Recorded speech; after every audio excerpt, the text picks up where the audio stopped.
Courage is contagious. We need to remember that.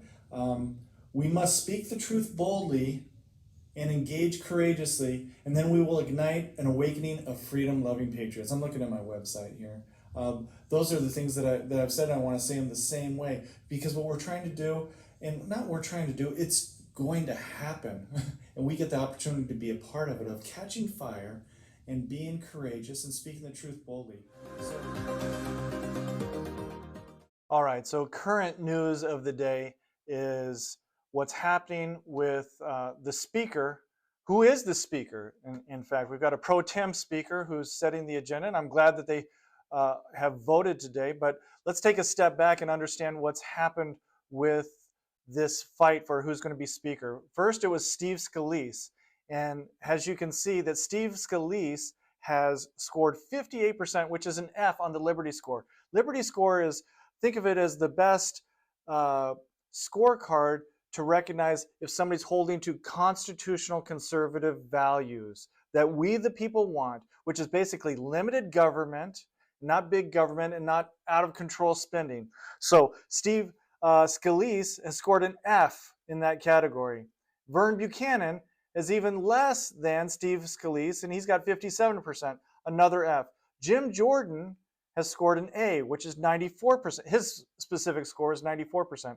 Now, why is this important? This shows you where people land and how conservative they are. Now, in the politics of the fake news, they're going to say that anybody who scores a C, B, or an A, especially a B or an A, is some kind of radical right wing bomb thrower. These aren't bomb throwers. Jim Jordan is a man of principled integrity and has earned the respect of many people in Congress and should be the Speaker of the House.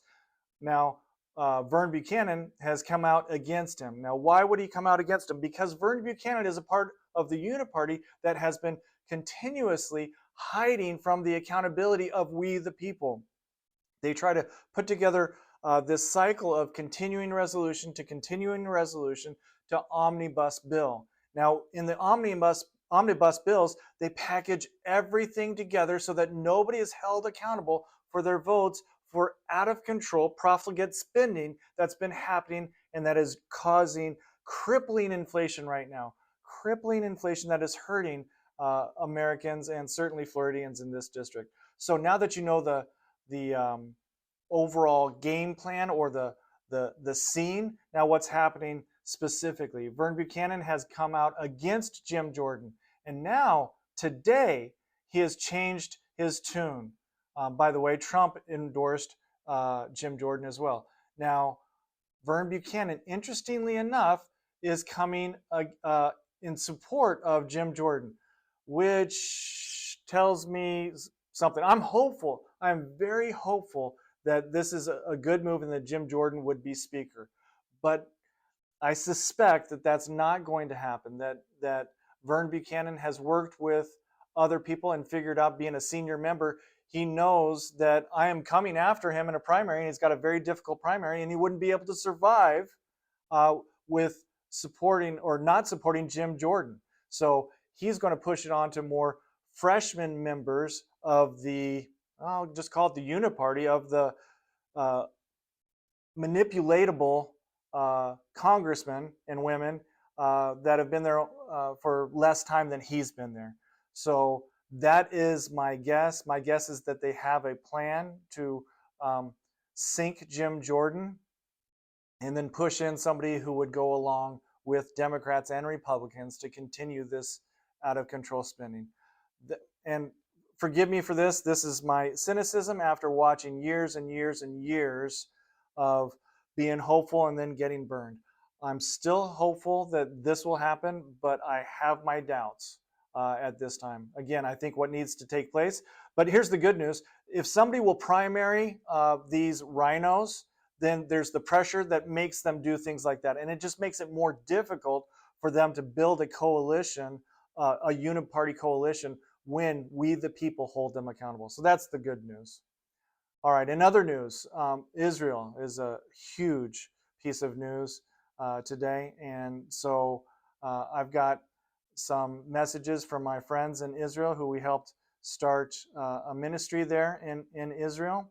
the message that he's saying is that people are settling into basically a paranoid state, but not paranoid meaning living in fear, but paranoid in a way of being on heightened awareness constantly. And they also shared, and this was from the previous message, if you follow me on social media, from the previous message, I said that the public schools are stating that please do not share these horrific messages from Hamas, these terrorists who are putting together hostage videos. So let's not feed into this terror. And they are terrorists, and that is exactly the perfect word, because they feed off of terror. They want you and I, freedom-loving people, to be terrified, to give them what they want. Just imagine, well, you don't need to imagine anything. It's just evil. People who cry and whine and want what they want, and then when they don't get what they want, then they resort to violence.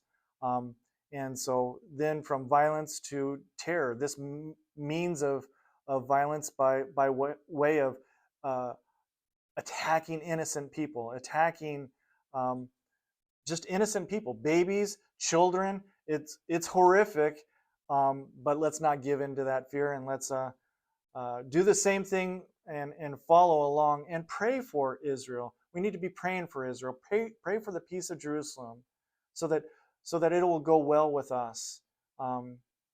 So we need to continue doing that, and also understand that this same evil is attacking our borders. These same terrorists are being let in just an equipping of an invasion right before our eyes. So the attack has not happened yet, but forgive me for saying this. I don't want anybody to be living in fear, but at the same time, I think we need to be paranoid and have heightened awareness of the invasion that's happening at our borders. And I am happy with our chancellor of the state university system, Ray Rodriguez, here in Florida, has said, these are difficult times and the free speech remains a fundamental American and Florida value, but Florida laws protect Jewish residents and visitors with unique vigor. These laws must be enforced and our residents protected. Further, we expect the appropriate action will be taken against any student or organization who is found to have violated respective codes of conduct, including expulsion. So I expect many of these students who are calling for the death of Jews in these protests, pro-Palestine, pro-terrorist protests, to be expelled. So I fully expect that to happen, and I call for the education, the presidents of these educational institutions to do just that, to apply the law equally. When I first met Eddie Spear, one of the first conversations we had was on a boat here in Manatee County. We were on the river, and he was sharing with me his heart for this area, and I found out very quickly that we're very aligned. But what really struck me was his passion for the families in this area.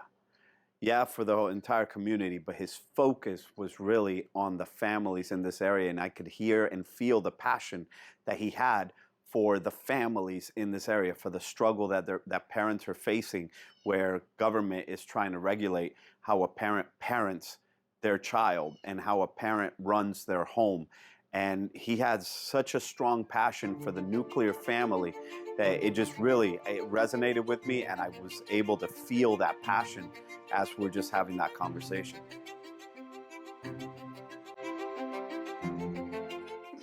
So yeah, man, listen, when I first started, Serenette took the position here as not even principal then. She was operations, head of operations. Yeah. And we went out, the first time I met you was, I believe it was your 50th birthday. That's on, right. On the boat. And we sat there as the boat was pulling out, and we started talking. And we started talking about the oppression that we feel in this area, which is why Serenette and I felt that God called us to this area. And you shared that you felt the same thing. And then we started talking about the families and the people and the young people because of the school that you that you started here, and I found that we had that in common. Was the importance of family, of traditional family values, the nuclear family, um, really family the way God intended it to be, and that was one of the first things that really resonated with me about you. Yeah. Well, thank you. I remember that. I remember that. I'm like, this guy, it's my 50th birthday. What's this guy doing here? Yeah. It wasn't that though, but it felt like in the moment, it's like, no, this is significant. I am happy to be sharing this time with this guy because this is going to be something ongoing. And then for me to hear about your heart for human trafficking, oh man, that was like, okay. It was confirmation that we're in this together and we're going to be friends for a long time. Yeah. And so it's been good. It's been fun 5 years. Yeah. Yeah. Getting made fun of by you and making fun of you. But really, it's just been a great 5 years working together. Yeah. No, your uniform to school has gotten so much better recently. The way you dress, I was really over the socks and sandals. That you were done with that. I was done with that. My wife was done that. She is so frustrated that I'm campaigning now and that I'm so busy. But she's like, at least you dress nice. You're dressing great, man. Oh, it's shocking people. Yeah, because we're not used to it. I can't wait for Founders Day. To return back. Just one day. That's probably the part that I find most annoying about your drip is the fact that we share a birthday, which is Founders Day, so then everybody expects me to dress like you. And I'm like, nope. You're not going to do it. Do it this year. Just once for me, please. Maybe. Please. Maybe, if you win. This is no, this is beforehand. This is part of winning. We're winning. We're winning? Okay. Well, we'll see. All right. We'll see. We'll cross that bridge. So just so you guys know, because the way I've dressed has changed so much. My wife has wanted me to dress nicer for a long period of time. But what I used to wear, and it's very comfortable to wear socks and sandals. Very comfortable. Trust me, if you haven't tried it, don't knock it. It's very comfortable. With shorts, that's the way I used to dress daily. And they made fun of me so much that now there's Founders Day. So April 6th, my birthday, and Izzy's birthday is the day here at the school that everybody gets to wear socks and sandals, just so you know. And the students go all out with it. Yeah, it's fun. It is fun. It is fun to watch. I just don't know that I can participate because a picture of that will get out sooner or later. Yeah, that's good. Awesome. So we had a guest, Steve Friend, and I want to show this interview to you, who speaks courageously and speaks the truth. And I want to highlight him and also let that inspire us to move forward and do likewise. So we had a great interview with Steve Friend, and what a great name. He truly is your friend and mine, Steve Friend.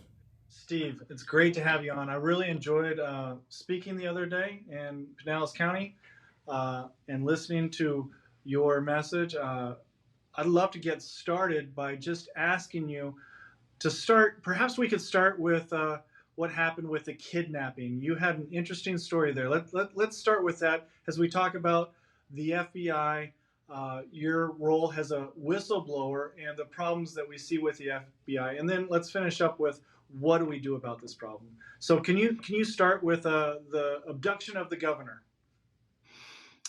Yes. Well, I was with the FBI beginning in 2014. And the first 7 years I was with the Omaha division and spent 5 of those years as a member of their SWAT team.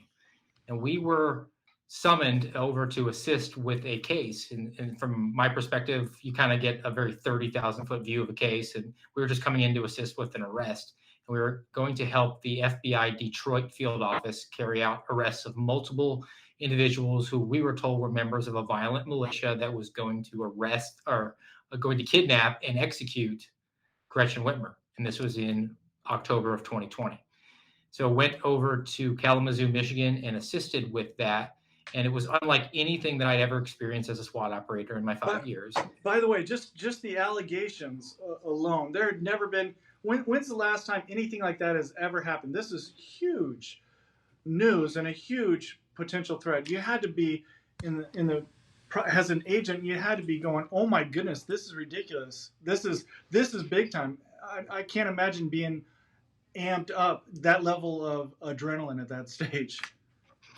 Yeah, it really was. I mean, knowing what I know now, and that's sort of what got me into coming forward with my concerns later on. But at the time, you just think like this is a significant case, and I don't care about the politics of it. She's an elected governor, a mom, a wife, and you're going to go and bring down the sort of justice on people that are good from what you believe is going to do something that's quite evil, and that's going to be to obviously kidnap and execute her. And from what I learned later on, the plot was actually supposed to be bigger, and this was this contrivance by the FBI that there were going to be militias in Virginia as well who were accused of going to kidnap the governor at that point, who was Northam. But went there, and when you're on SWAT, right before you do the operation, they give you this briefing. It's very standard. Normally, you have a picture of your bad guy. They kind of give you the bare bones of the case, but you're not really concerned about the case. You're just the final element of it that you're going to arrest. But Yeah, unlike any other briefing, they told us that these guys were sophisticated. They had weapons and gear and training that was on par with our own. They described them as near peer, meaning that if we engaged with them in a gunfight, that we stood a chance to lose. And they said they had encrypted communications, and that if we had any sort of interaction with one of them, they would have the ability to send these contacts or these distress signals out to their buddies, and those guys would respond to the location and then start shooting at us. So we were really geeked up to get into a gunfight, and it was the only time in 5 years, and I went through probably 60, 70 different operations in 5 years, and I would always get the briefing and then call my wife and let her know what I was going to do the next day to try to assuage her concerns. It was the only time I did because I was that confident that I was going to get into a shooting. wow, wow, Steve, this is fascinating. When I first heard this story, I wasn't fully grasping the content, that this was contrived by the FBI. This whole thing, this whole setup, they were soliciting and trying to drive for a desired end here. And I think that's just important for the people who are listening to understand, as you're telling the story, that this was contrived by the FBI for a specific end. And I'm going to ask you at the end of this what you feel like that specific end was. But keep going on with the story there. Well, we had this briefing, and then came time to actually execute the arrest, where SWAT will typically go to the structure, the house, whatever they need to go, secure it, and arrest anybody they need to, and then leave. But unlike anything that we'd ever done before, we were told that when we secured the structure, we had to remain there because it was anticipated that more members of the militia were going to respond to our location and start shooting at us. So it was very much like being in some forward operating base in Afghanistan, as opposed to domestic law enforcement. I've never had that experience before. We went to that location, we secured it. There was no suspect there. He'd actually been interdicted by a traffic officer while driving home. There was some teenagers and there was an elderly gentleman there. And then once we secured that location, we just stood by for a few hours and ultimately were relieved in the early hours of the morning. And at that point, I went home. I thought that I'd done good work that day, but having tracked on the trial because it was so high profile, and I'm a consumer of the news and was proud of what I did. But then as more information came out about how the FBI really entrapped these guys, I was pretty disgusted with my agency and the fact that I had been a participant in this, even though I didn't know the details. Entrapment is one thing, but I believe that they wanted a shootout and to declare war on conservatives, and they were looking for an opportunity. I don't see how you look at this any other way. Your thoughts? That might be the case, but I would say you need to look to the history of what the FBI has done for decades when it comes to terrorism and the way it handles national security. And it is always looking for vulnerable people to rope into these plots to justify this enormous budget that it has for national security and to justify its existence as an agency and to keep the narrative going. So in the early 2000s, we had the the vulnerable Muslim men who are being roped into things. If you read into the details, it's always the same script that they use. It'll be somebody who's low intelligence, who is a laborer, down on his luck, and then wouldn't you know it, he gets bumped by an informant, and that informant starts trying to entice him to participate in something. And then the next step is we introduce an undercover, and then that undercover has a weapon for him to carry out this attack. And now we've gotten this person who was not predisposed to do that roped into a terrorist conspiracy that's been completely contrived by the FBI. And that's what they did here with the Whitmer case on a larger scale. And certainly it was the October surprise of the 2020 election. So you could make the argument of the politics behind it for sure. I think there's a strong case there for that. And I think that it's not necessarily an evil plot with all the puzzle pieces go together, but definitely all the oars are being pulled in the same direction because so many people stand to benefit from these. And just even that Michigan case, there were situations where 12 of the 18 people in the room were either informants or undercovers. And the vice president of the organization was an informant for the FBI. So completely driven by the FBI. They gave them the training and the gear, and they drove them around on their recon trips. The entire plot was hatched out of an FBI office and then presented before these people. And they were just sort of scooped up into this giant dragnet, and it was exposed at trial. And fortunately, several of them were able to be acquitted, but that should never be the case in a alleged land of the free. 12 of the 18 were informants. Either informants or undercovers, so assets of the federal government for this plot. And this is when we start going down into the I wouldn't say conspiracy because it's actually established fact, but what you were talking about, where there's a political angle to it. So you have the case agent who was eventually ousted. He was fired because he was roped into a swingers party where he then engaged in domestic violence against his wife. And side note, he was running and operating a CrossFit gym full time as an agent while doing this case. But he made some very political statements on his social media about being against Republicans, about being against Donald Trump. And then he was driving this case. And then you had the other two agents that were eventually assumed control, who were looking to retire and establish a private security firm. This was going to be the way that they made their bones. And all the way up the chain of command to the special agent in charge of the Detroit field office, Stephen D'Antuono, who shortly after this case was elevated to Washington field office as a special agent in charge. And he oversaw January 6th. And he was in the bird's eye seat on January 6th, the same agent. Did I get that right? Correct. Yep. All right. Well, let's move to January 6th and what eventually caused you to blow the whistle. Well, I moved from my division in the Midwest to Daytona Beach in 2021 in the summer. So this was multiple months after January 6th. I had no involvement with any of those cases. And I was transferred with the understanding I was going to work on child pornography. But as we came up against the end of the fiscal year, which we just went here with the budget, the FBI has to do a budget as well every year, and they decided to reallocate their manpower more towards domestic terrorism because that's where all the funding is going, that's where all the political attention is. And I was told that I needed to put all my child pornography work aside, no longer work on it. It was no longer a priority, and work on domestic terrorism. And in my office, that was almost entirely January 6th.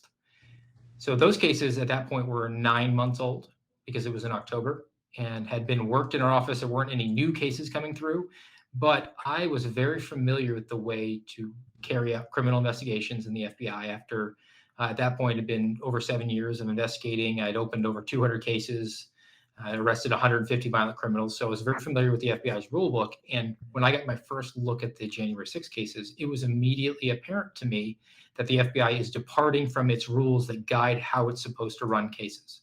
And the only plausible explanation for that is they're juking the stats on domestic terrorism to make it appear that domestic terrorism is far worse in this country than it actually is. I just got to pause because the irony, the unmitigated gall of taking you off of child pornography, human trafficking, to put you onto domestic terrorism is just indicative of these rogue agencies, bureaucracies, just moving into unconstitutional, just horrible places that need to be reined in, and it's desperate that they be reined in. And well, I'm sorry, I love what you're saying, and I want you to continue, but I got to just pause at certain sections of the story to just say we have to do something. But go ahead. Tell me more about the what they did to juke the stats to inflate domestic terrorists. Well, the way you would typically run a case in the FBI, and January 6th is one case. It was one incident in one location on one day, and you would open one case, and there would be however many subjects who allegedly committed crimes who would be investigated at that point. But instead, the FBI elected to open a separate case for every single person who was supposed to be a subject that day. So now we've taken one case and turned it into thousands of cases. And then, as opposed to running the case officially from Washington, D.C., where the incident happened, they said that wherever the person lived, that office would have responsibility for investigating that case. Now, that creates the illusion of thousands of cases spread around the country when it's really not true. It's a one-time incident. It is very unusual, but it is allowable. The major departure, which is actually a violation of the FBI's procedures, is that there is still a task force that exists in Washington, D.C. that is running these cases and basically giving directives to the field on how to run their own cases. So wherever you stand on January 6th, you might think that it's the worst insurrection since the Civil War. You might think it was a guided tour through the Capitol building. You might fall somewhere in between. But the fact that the FBI is giving directives to agents jeopardizes those cases because it's operating outside of its policy. And I brought that concern forward because I said, look, I've been to trial. Unlike most agents, I've actually been to trial 8 times in my career. I know there's a lot of pitfalls. There's a lot of red tape that you have to do. And we are not documenting why we're doing it this way. And when I asked why we're doing it this way, I was told it's to get buy-in from the field. Buy-in meaning, who knows? It could mean that you don't think anybody's going to work hard unless you tell them that their name is on it. Or more likely, it's tied to, and we can get into this, it's tied to what is called integrated program management, IPM, and that is the FBI's little-known quota system that it operates under for its cases and productivity that it then goes to Congress to justify its funding. Okay, tell me more about IPM. IPM is about 10 years old. It came in, I believe, around 2013. And lo and behold, it dictates the number of cases that have to be opened, arrests that have to be made, the tools that have to be used. It gets down into the nitty-gritty of the number of intelligence products that have to be authored, even the number of people who have to take the fitness test in the first 6 months of the year. And the FBI uses it sort of, I think in good faith. It was probably developed to make the agency efficient and productive, make sure that the government workers weren't doing the DMV impression, sitting on their hands and not working and being paid. But as a law enforcement agency, it's putting a square peg in a round hole, because now there's a perverse incentive where you elect the sheriff in the county to bring the crime down. The FBI is incentivized to bring the numbers up, and they work smarter, not harder. Why would I open up one case with 4 bad guys when I can open up 4 cases with 1 bad guy?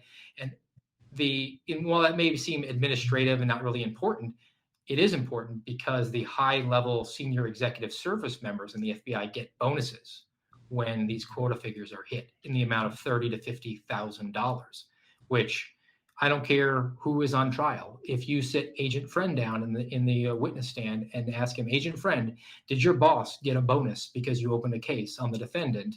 I would think that would jeopardize the entire integrity of the case. Yes, absolutely. So we're jumping into kind of the reforms that would be needed within the FBI. But before we go there, tell me more about January 6th and your experience as far as blowing the whistle, how you were received, and what you blew the whistle on. So a lot of this is getting really nuanced details, and a lot of people, a lot of voters are saying, okay, yeah, it's bad.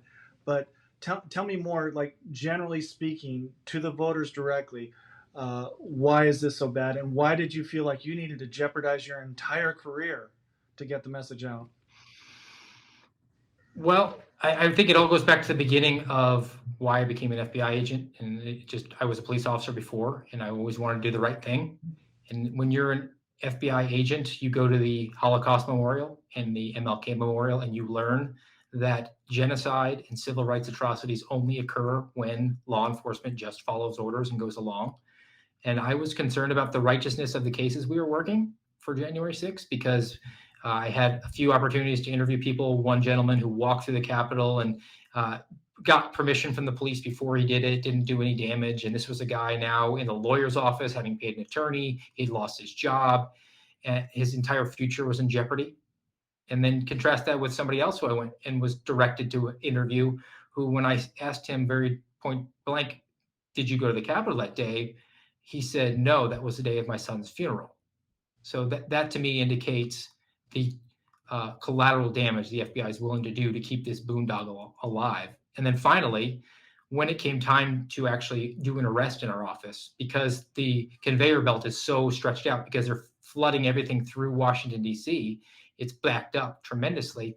It was going to be in August of 2022, so now over a year and a half after the incident. And there was a gentleman who was alleged to have committed a felony that we were going to arrest with a SWAT team. He had pledged to cooperate with us in the event of criminal charges. So now 18, 19 months had passed, and we were going to drive a Bearcat up into his front lawn and knock down the door to arrest him. And that, to me, was an unnecessary risk to his safety, to our safety, when we could just call him on the phone, especially because he pledged to be cooperative. And then secondarily, because the amount of time that had elapsed. If law enforcement talks to me and then a year and a half later there's a bang on my door, I have no reason to suspect that that's law enforcement coming to apprehend me for that violation because of the gap in time. But the FBI is making the process the punishment here for so many of these people on January 6th. And I just didn't want to go along with that. I felt that it violated my oath of office. It violated my personal ethics. And I felt that doing my job at that point was throwing the flag. Well, thank you for throwing the flag, and thank you for doing that. And as I hear these stories, it's hard not to view the FBI as instigating civil war against patriots and declaring war on patriots who are just simply following their constitutional rights as a redress of grievances. I was there January 6th. I didn't go inside the Capitol, but I was there and I saw nothing but grandmothers, peaceful people who were happy to exercise our constitutional rights for a redress of grievances. And what they were met with was, again, another car in the long train of abuses against a free-loving people. And so, first, thank you so much for standing up and doing the right thing, which is not following wrong orders. Yeah, so thank you so much for that. I have to say that, and also as we look at what the FBI has become, there's a lot of freedom-loving patriots who are like, it's got to be shut down. It has to be shut down, and it's entirely possible to shut it down. We didn't have the FBI until the 20th century, I believe. When was the FBI started? Before that, all this was handled by the U.S. Marshals. So to pretend Yeah, the like FBI's birthday is a little ambiguous. It was in the late 1800s. There was some sort of Bureau of Investigations, but then it went away. And then in the early 1900s, it was returned, but it was not the FBI by its own name. It was an unarmed agency, actually. And eventually, it ties its birthday, I believe, to 1934 or something like that. But they claim over 100 years at this point. But it's definitely been different variations of a law enforcement agency over the last century. Yeah, when being an entrepreneur, running a business, when a business has lost its mission, lost its direction, you just simply shut it down. So I don't think that should be taken off the table. But let's presume that's not taken off the table. What do we do to rein in this rogue agency and give confidence back to the American people that the FBI can accomplish its mission? What are some of the changes that you would like to see? Well, there's a few changes that we can make that I think would significantly improve the FBI, because I don't think anybody believes they're getting their money's worth for the $11 billion that it gets every year at this point. Yeah. The FBI's intelligence collection arm needs to be completely eradicated. Even if you're going to keep an FBI, the fact that you now have a domestic intelligence agency with guns means that it is something like the Stasi and the KGB. That is not consistent with American tradition of law enforcement. And it is incentivized to look inward and target American citizens for intelligence investigations, which are not criminal in nature. And because of that, the FBI is now an intelligence agency first and foremost. Let's go back, and it's worth repeating. It's incentivized. It's incentivized to go against its own people. Basically, there's a quota system. Can you refresh again on that quota system and why the incentives are all wrong in the first place? Well, anytime you incentivize something where there's going to be a financial gain for senior executives or the agency itself, it's a government bureaucracy. It's a self-licking ice cream cone that has to justify its existence. And you set metrics for it to achieve, it will achieve it one way or another. And the metrics now are we have to author a certain number of intelligence products, or we have to come up with new targets for possible informants. But the nature of an intelligence investigation is not like a criminal investigation where the crime happens, the investigation ensues, and the bad guy goes to jail, hopefully at the end of that. It's very linear in its structure.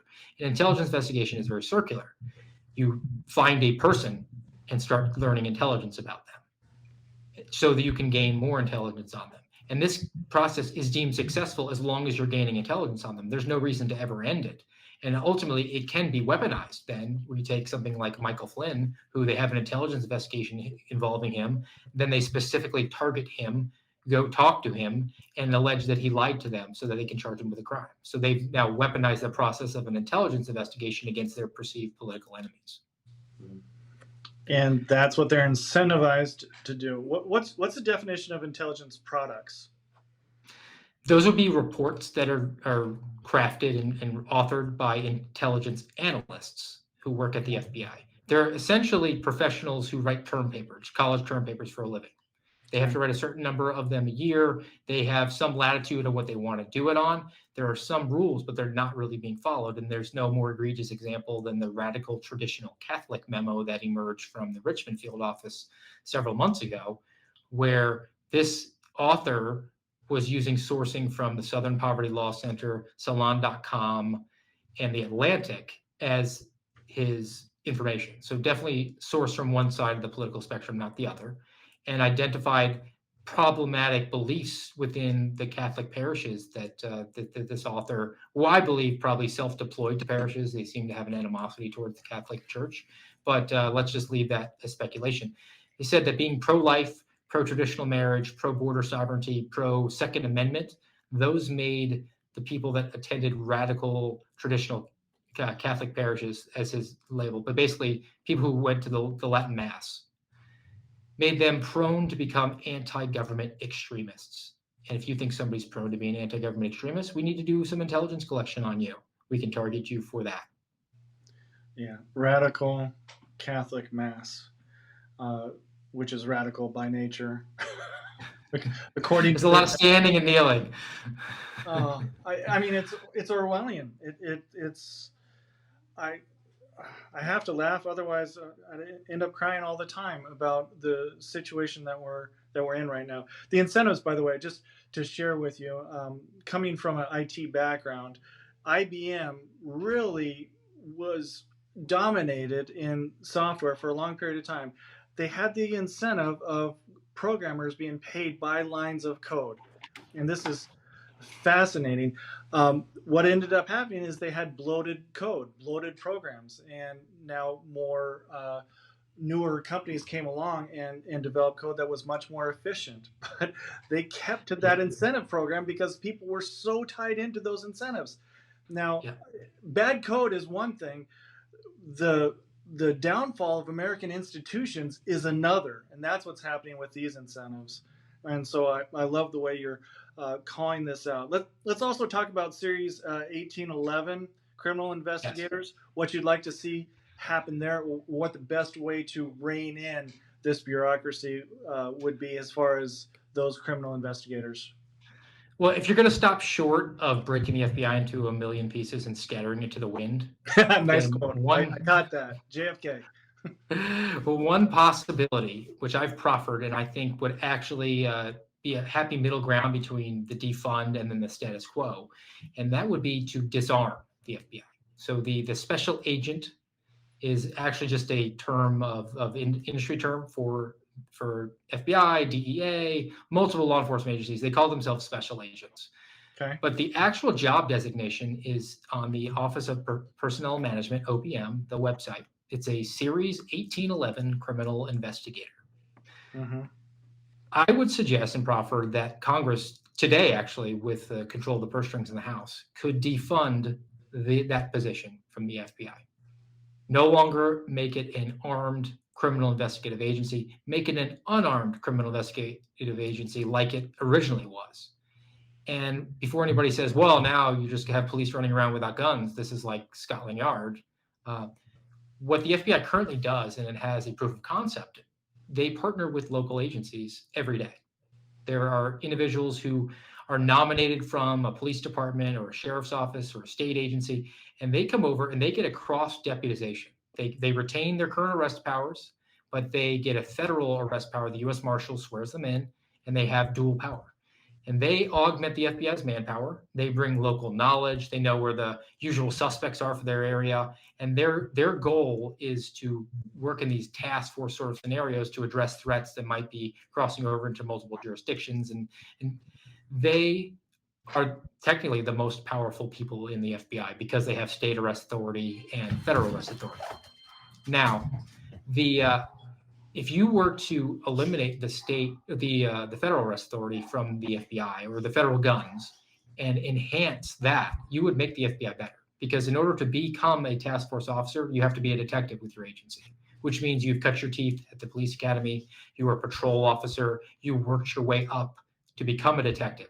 And typically it doesn't go to a first-year detective. It's somebody who is a veteran and knows things. It's a reward because they are trusting you to go out and bring back the cases that are going to be best for your agency.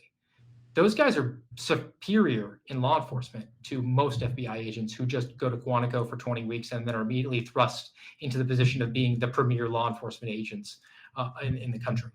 You don't know anything. You've got to know an academy. That's basically it. You don't even learn the law. I mean, there's a joke in the FBI that when people are about to graduate, you say, hey, you're about to be a federal agent. Can you tell me a law? And they won't know because they don't teach them. That's on-the-job training that you hopefully pick up along the way. And as we've seen with January 6th, they just kind of make up the law as they go. But I think that if you did that, you would create a bulwark for the local police authorities, be it sheriff or police department chief, because they would have the ability to say, my people aren't going to assist you with that. So you're not going to have my approval to investigate this, what you're alleging is a crime. Because the sheriff is incentivized to bring the crime down or he'll lose his job. He'll lose the next election. Yeah. Whereas the FBI agents are doing the bidding of headquarters, which is pushing them to bring the numbers up. Yep. That's good. That's really good. I'll probably be calling you to finalize kind of a policy statement on that, and then when I'm in Congress to put forward legislation along those lines. Say as far as organizations that you're working with, or anything that you'd like to say to the voters directly. Yeah, I have a few items I could give to them. I am currently working as a fellow for the Center for Renewing America, and I would encourage everybody to go to their website, americarenewing.com, and you can learn about the work I've done on the FBI and domestic intelligence and security services, as well as a whole plethora of other items. They're really big on the budget and the border security and eradicating this woke and weaponized infection that has seized our current federal government. And I think that's worth anybody's time to read into there. And I would also like folks to realize that I've been on the inside. I spent 14 years in law enforcement, almost a full decade in the FBI. And unfortunately, what has happened is that too many people view the oath of office, the oath to the Constitution, that I hold so dear as nothing more than an iPhone user agreement. They check yes, because they know that that comes with the benefits of a pension and a great salary and all the accolades that they can claim. Uh, we need to fundamentally rethink who we're installing in our government at this point. We need people who actually embrace what the Constitution stands for, the civil rights that are enshrined in our Bill of Rights, and they have been lost at this point. So we need to have a reformation, and that begins at the ballot box and then also at the kitchen table. I would encourage everybody to get involved as much as you can. The doctrine of the lesser magistrate is a real thing.